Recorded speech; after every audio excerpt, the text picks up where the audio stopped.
சென்னை பெருநகர காவல் ஆணையர் அருண் அதிரடி மாற்றம். புதிய ஆணையராக அபின் தினேஷ் மோடக்கை நியமித்தது தேர்தல் ஆணையம்.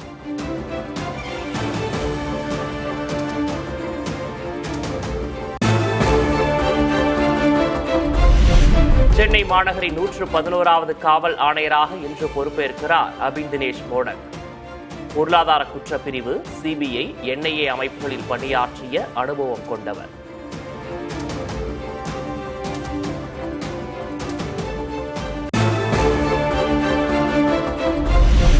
தலைமைச் செயலர், காவல்துறை தலைவர், லஞ்ச ஒழிப்புத்துறை டிஜிபி என தொடரும் அதிகாரிகள் மாற்றம்.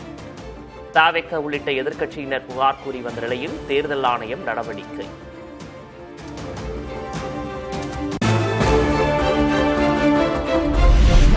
நெல்லுக்கான ஊக்கத்தொகையை நிறுத்த வேண்டும் என மத்திய அரசு வலியுறுத்துவதாக முதல்வர் மு.க.ஸ்டாலின் குற்றச்சாட்டு. தமிழக அரசு வழங்கும் ஊக்கத்தொகையை பரிசீலிக்க நிதியமைச்சகம் கடிதம் அனுப்பியதாகவும் பேச்சு. நெல்லுக்கு வழங்கிட்டு இருக்கக்கூடிய ஊக்கத்தொகையை மறுபரிசீலனை செய்யணுமா? இந்த கொடுமை பாருங்க. மொத்தத்தில் நெல்லுக்கு ஊக்கத்தொகை வழங்கக்கூடாது என அறிவுறுத்தி ஒன்றிய அரசு நமக்கு கடிதம் அனுப்பியிருக்காங்க. அதுவும் தமிழ்நாட்டை சார்ந்தவர் என மூச்சுக்கு மூச்சு சொல்லிக்கிற அம்மையார் நிர்மலா சீதாராமன் அவர்களுடைய நிதியமைச்சகம் இந்த கடிதத்தை அனுப்பியிருக்கு.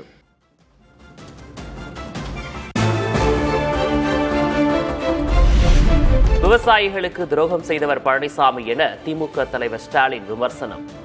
நெல்லுக்கான ஊக்கத்தொகை விவகாரத்தில் தனது ஓனர் பாஜகவை கண்டிக்க தயாரா எனவும் சவால். பழனிசாமியுடைய ஓனரா இருக்கிறாங்க பாருங்க ஒன்றிய பாஜக அரசு. தமிழ்நாடு அரசு வழங்கக்கூடிய ஊக்கத்தொகையால நெல் உற்பத்தி நிறைய பெருகி வருதான். அப்படி பெருகிற காரணத்தினால பல்வேறு பிரச்சனைகள் உருவாகுதான். அதனால தமிழ்நாடு அரசு நெல்லுக்கு வழங்கிட்டு இருக்கக்கூடிய ஊக்கத்தொகையை மறுபரிசீலனை செய்யணுமா? வணிக சிலிண்டர் விலையை உயர்த்தி வியாபாரிகளின் தலையில் இடியை இறக்கியவர் பிரதமர் மோடி. சிலிண்டர் விலை உயர்வால் வணிகர்கள் மட்டுமின்றி அனைத்து தரப்பு மக்களும் பாதிக்கப்படுவதாக முதல்வர் ஸ்டாலின் பேச்சு.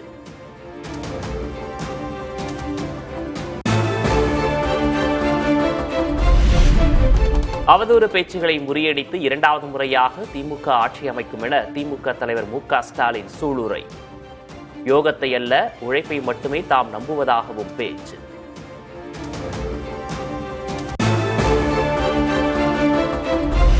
சட்டமன்ற தேர்தலில் தில்லுமுள்ளு செய்யவே அதிகாரிகள் மாற்றப்பட்டுள்ளதாக முதல்வர் மு.க.ஸ்டாலின் குற்றச்சாட்டு. அமைதியான தேர்தல் நடக்கும் தமிழகத்தில் அதிகாரிகள் மாற்றம் ஏன் எனவும் கேள்வி. தேர்தலை காரணம் காட்டி தலைமைச் செயலாளர் உள்ளிட்ட பல்வேறு அதிகாரிகளை இப்ப மாத்தி இருக்கிறாங்க. இவ்வளவு பயம் ஏன் அவங்களுக்கு? வாக்களிக்க போற மக்களை திராவிட மாடல் 2.0 வேணும்னு எப்போ டிசைட் பண்ணிட்டாங்க. ஏன் இதை தேர்தல் ஆணையம் பாஜக உணராம இருக்கிறாங்க?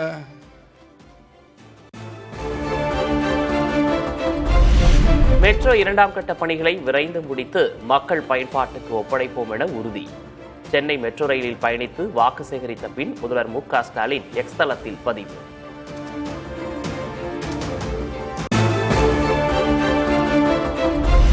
திமுக கூட்டணி குழப்பத்தில் இருப்பதாக காஞ்சிபுரம் பரப்புரையில் எடப்பாடி கே. பழனிசாமி விமர்சனம்.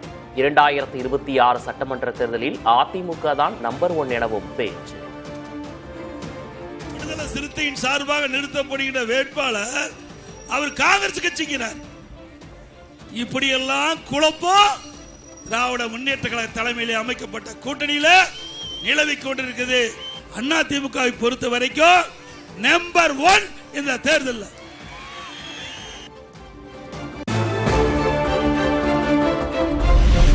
அதிமுகவிற்கு துரோகம் இழைத்து ஓ பன்னீர்செல்வம் எட்டப்பனாக மாறிவிட்டார். எதிரிகளோடு சேர்ந்து கொண்டு கூட்டு சதி செய்ததாகவும் எடப்பாடி பழனிசாமி குற்றச்சாட்டு. இங்க இருக்கின்ற தொண்டர்கள், நிர்வாகிகள் அனைவரும் ஒருங்கிணைப்பாளர் அடையாளத்தை கொடுத்த பிறகு, இது கூட இவ்வளவு பெரிய பதவி கொடுத்த பிறகு அந்த மனிதனுக்கு ஆசை அடங்கல. எங்க போய் சேர்ந்திருக்கிறாரு? தீய சக்தி திமுகவோடு சேர்ந்துட்டான்.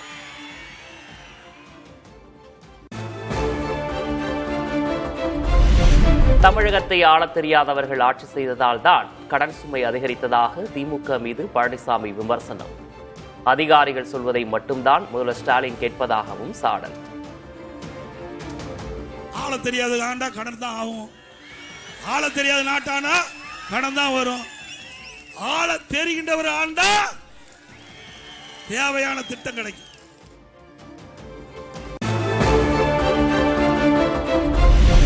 பழனிசாமியை விமர்சிக்கிறேன் என்பதால் தரம் தாழ்ந்து தன்னை விமர்சித்து இருக்கிறார் என கனிமொழி எம்பி பேச்சு. கலைஞரின் மகள் நான், அவதூறுகளுக்கு அஞ்ச மாட்டேன் எனவும் பதிலடி. உங்களுக்கு அவங்களுக்கு என்ன வித்தியாசம்? இதனாலதான் சொல்றோம் அண்ணா திமுகவை அமித்ஷா திமுகவை ஆக்கிட்டீங்கன்னு. அவர் என்னை பார்த்து சொல்கிறார், இப்படியே பேசிக்கிட்டு இருந்தீங்கன்னா மறுபடியும் ஜெயிலுக்கு போனோன்னு. ஒன்னே ஒன்ன சொல்ல விரும்புறேன், நான் தலைவர் கலைஞர் முத்துவேல் கருணாநிதியுடைய மகள்.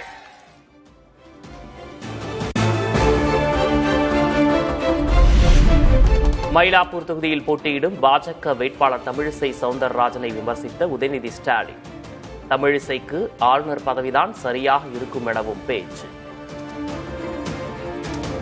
6 தோல்வி தமிழிசைக்கா இருக்காங்க. அவங்களும் எல்லா இடத்துலயும் முயற்சி பார்த்துட்டாங்க, ஏதாவது ஒரு இடத்துல மக்கள் நம்மள வெற்றி பெற வைப்பாங்களான்னு. ஆனா எந்த இடத்துலயும் இது வரைக்கும் அக்கா அவர்கள் வெற்றி பெற்றதே கிடையாது. அவங்களுக்கு என்ன கரெக்டா இருக்கும், ஏதாவது ஒரு ரப்பர் ஸ்டாம்ப் பதவி, கவர்னர் பதவி தான் அவங்களுக்கு கரெக்ட்.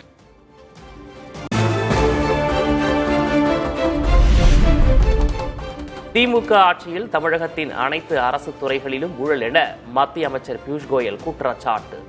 ஸ்டாலின் ஆட்சியை மாற்றுவது என மக்கள் முடிவெடுத்து விட்டதாகவும் பேச்சு.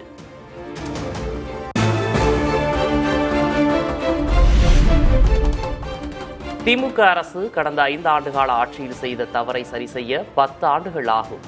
திருப்பூர் மாவட்டம் காங்கேயம் பரப்புரையில் அண்ணாமலை பேச்சு.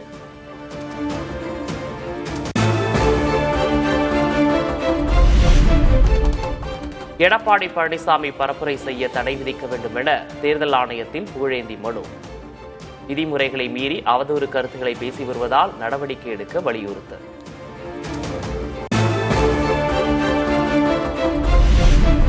காரைக்குடியில் திடீரென சைக்கிள் ஓட்டி வாக்கு சேகரித்த விஜய், கூட்டத்தில் சிக்கி விஜய் தடுமாறியதால் சலசலப்பு.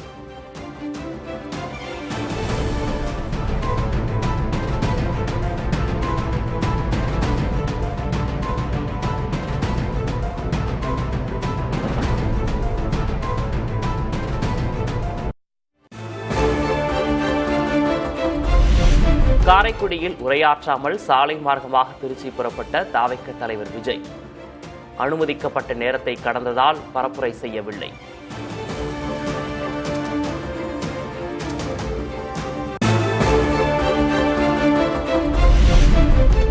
காரைக்குடியில் விஜய் பேசாமல் சென்றதால் வெயிலில் நீண்ட நேரம் காத்திருந்த தொண்டர்கள் ஏமாற்றம். பேச முடியாத வருத்தம் விஜய்க்கும் இருக்கும் என கூறி தொண்டர்களை கலைந்து செல்ல அறிவுறுத்திய தாவைக்க நிர்வாகிகள். அனைவருக்கும் வணக்கம். நேரம் அதிகமான காரணத்தால் தளபதி அவர்கள் பேச இயலவில்லை. எனவே அனைவரும் நமக்கு 2:30 மணிக்கு தான் டைம் கொடுத்துருந்தாங்க, 2:30 மணி தாண்டிடுச்சு. அதனால தளபதி அவர்கள் பேச முடியல, வருத்தப்பட்டுக்கிறாங்க.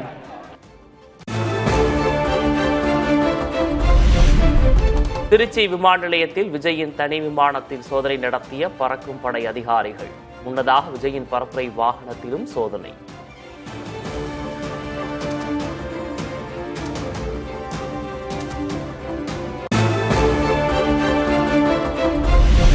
திருச்சி விமான நிலையத்தில் பத்திரிகையாளர்களுடன் மோதலில் ஈடுபட்ட விஜயின் பவுன்சர்கள். தடுக்க வந்த காவல்துறையினரையும் பவுன்சர்கள் கீழே தள்ளியதால் பரபரப்பு.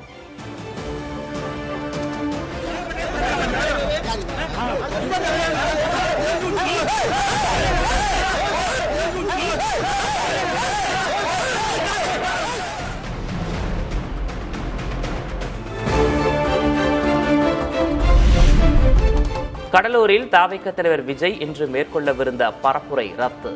நிர்வாக காரணங்களுக்காக பரப்புரை ரத்து செய்யப்பட்டுள்ளதாக தகவல்.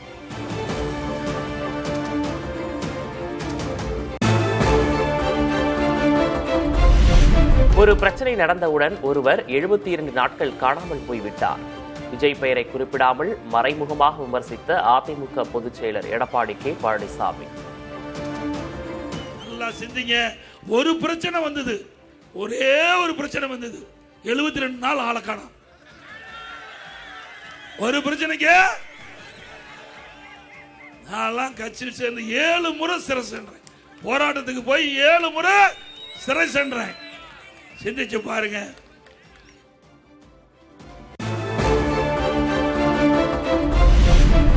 தமிழ்நாட்டை அபகரிக்க முயற்சிக்கிறது பாஜக. அம்பாசமுத்திரம் பரப்புரையில் செல்வ பெருந்தகை குற்றச்சாட்டு.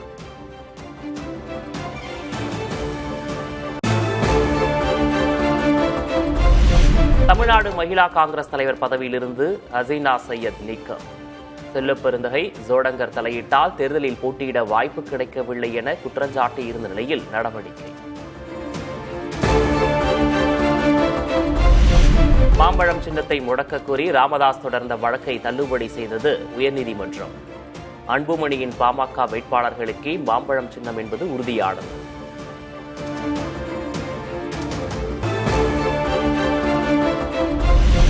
ஜனநாயகன் படத்தை முடக்கியது எல் முருகனும் உதயநிதியும் தான் என ஆதவர்ஜுனா குற்றச்சாட்டு. அதிமுகவுக்கு உதவ மத்திய இணையமைச்சர் எல் முருகன் அழுத்தம் கொடுத்ததாகவும் புதிய தலைமுறைக்கு பிரத்யேக பேட்டி. உதயநிதி ஸ்டாலின் அவர்களும் ஒன்றிய அமைச்சராக இருக்கக்கூடிய பிஜேபியோட முருகன் அவர்களும் சேர்ந்துகிட்டு ஜனநாயகன் படத்தை ரிலீஸ் பண்ணவே இல்லை. இதுதான் உண்மை. இதுக்கு ஒன்றிய அரசுடைய பிஜேபியில் இருக்கக்கூடிய டெல்லியில் இருக்கக்கூடிய தலைவர்களும் அதுக்கு சப்போர்ட் பண்ணாங்க. அதனால தான் இன்றைக்கு வரைக்கும் எங்களுடைய படம் ரிலீஸே ஆகல. அதுதான் அவர் சொன்னார். அதுல திமுகவும் சேர்ந்துச்சு. தமிழகத்தில் 8 இடங்களில் சதம் அடித்த வெயில். கரூர், பரமத்தி, வேலூர், ஈரோடு, மதுரை, கோவை உள்ளிட்ட இடங்களில் 100 டிகிரியை தாண்டி வெப்பம் பதிவு.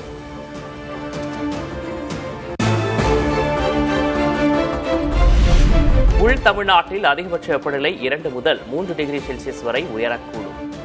ஏனைய தமிழ்நாடு, புதுச்சேரி, காரைக்காலில் வெப்பநிலை இயல்பை ஒட்டி இருக்கும் என வானிலை ஆய்வு மையம் அறிவிப்பு.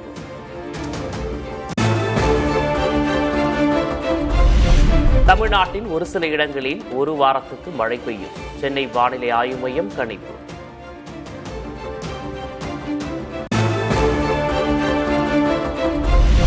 மதுரை மாநகராட்சியில் குடிநீர் வரி மற்றும் இதர நீர் பயன்பாட்டுக்கு கட்டணங்கள் பல மடங்கு உயர்வு.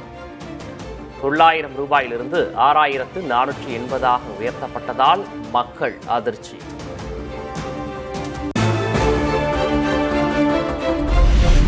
மதுரையில் குடிநீர் வரி உயர்த்தப்படவில்லை என மாநகராட்சி ஆணையர் சித்ரா விளக்கம். இணையத்தில் ஏற்பட்ட தொழில்நுட்ப கோளாறே காரணம் என்றும் தகவல்.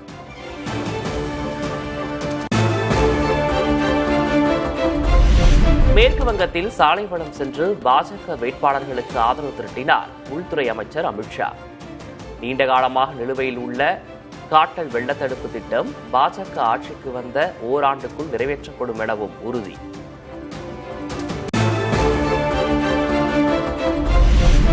மேற்கு வங்கத்தில் பாஜக ஆட்சி அமைத்தால் பெண்களுக்கு மாதம் 3000 ரூபாய் வழங்கப்படும் என அமித்ஷா வாக்குறுதி.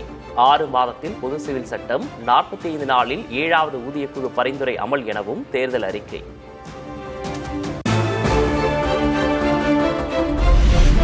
பாம்பை கூட நம்பலாம், ஆனால் பாஜகவை நம்பக்கூடாது என மம்தா பானர்ஜி விமர்சனம்.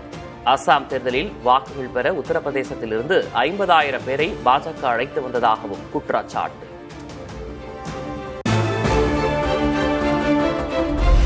மேற்கு வங்கத்தில் வாக்காளர் பட்டியலில் இருந்து நீக்கப்பட்ட பெயர்கள் விரைவில் சேர்க்கப்படும். நீக்கப்பட்ட பெயர்களில் 63 விழுக்காடு பேர் இந்துக்கள் என அபிஷேக் பானர்ஜி கருத்து.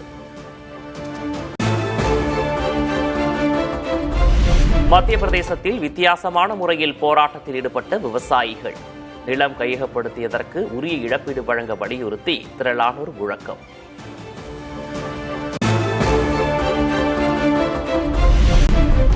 ஊழல் புகாரில் சிக்கிய அலகாபாத் உயர்நீதிமன்ற நீதிபதி யஷ்வந்த் வர்மா ராஜினாமா. பதவி நீக்க தீர்மானம் முன்னெடுக்கப்பட்ட நிலையில் பதவி விலகல் கடிதம் குடியரசுத் தலைவரிடம் ஒப்படைப்பு.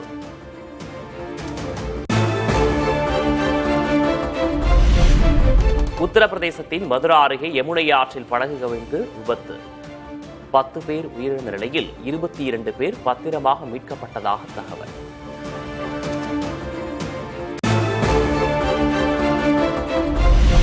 மேற்காசியாவில் போர் நிறுத்தம் நீடிக்குமா? பாகிஸ்தான் தலைநகரில் ஈரான் அமெரிக்க குழுவினர் இன்று பேச்சுவார்த்தை.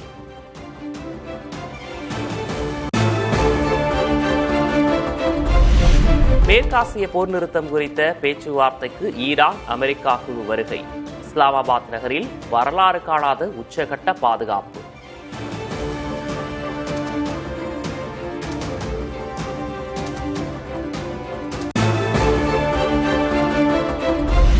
லெபனான் மீது மீண்டும் தீவிர தாக்குதலை தொடரும் இஸ்ரேல் படைகள். உடனடியாக சண்டை நிறுத்தத்தை அமல்படுத்த லெபனான் மக்கள் கண்ணீர் மல்க கோரிக்கை.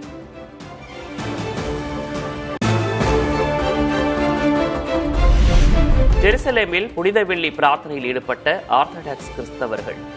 இயேசு கிறிஸ்துவின் சிலுவை பாடுகள் நினைவாக சிலுவைகளை ஏந்தி பாடல்களை பாடியவாறு ஊர்வலம்.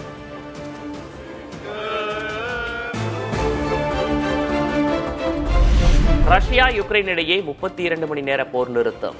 ஆர்த்தடாக்ஸ் கிறிஸ்தவர்களின் ஈஸ்டர் பண்டிகையை ஒட்டி அறிவிப்பை வெளியிட்ட ரஷ்யா.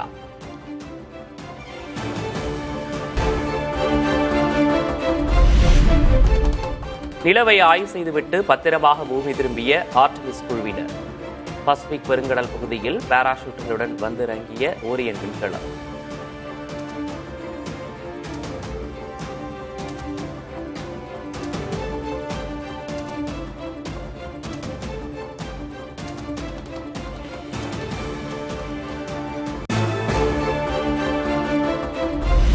ஐபிஎல் போட்டியில் ராயல் சேலஞ்சர்ஸ் பெங்களூரு அணியை 6 விக்கெட் வித்தியாசத்தில் வீழ்த்தி ராஜஸ்தான் ராயல்ஸ் அணி அசத்தல். 26 பந்துகளில் 78 ரன்கள் குவித்து அணியின் வெற்றிக்கு வழிவகுத்த வைபவ் சூரியவன்ஷி.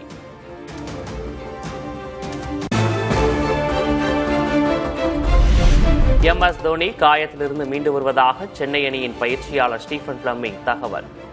டெல்லி அணியுடனான இன்றைய போட்டியில் பங்கேற்பாரா என ரசிகர்கள் எதிர்பார்ப்பு.